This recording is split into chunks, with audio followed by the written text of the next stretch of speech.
अबू लहब कौन है? यह अबू लहब, अबू लहब नबी का सगा चचा, नबी का सगा चचा, जिसे अपने भतीजे मोहम्मद की पैदाइश पे इतनी खुशी हुई थी, इतनी खुशी हुई थी कि जिस लौंडी सुवैबा ने आके खुशखबरी सुनाई थी कि आका आज अल्लाह ने आपको एक प्यारा सा भतीजा अता किया है, अबू लहब को प्यारे नबी की पैदाइश पे इतनी खुशी हुई थी, उसने सुवैबा को यह कह के आज़ाद कर दिया था कि सुवैबा तुमने मुझे आज इतनी बड़ी खुशखबरी सुनाई और बशारत दी है कि जाओ इसके नतीजे में आज मैं तुम्हें आज़ाद किए देता हूं।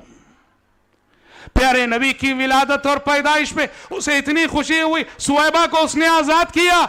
लेकिन सोचो कि क्या वजह है कि आसमान से वही आती है, तब्बत यदा अबी लहब व तब मा अगना अन्हु मालुहु व मा कसब सयस्ला नारन ज़ात लहब वम्रअतुहु हम्मालतल हतब फी जीदिहा हब्लुम मिन मसद। कि अबू लहब अपनी बीवी समेत हलाक हुआ, बर्बाद हुआ।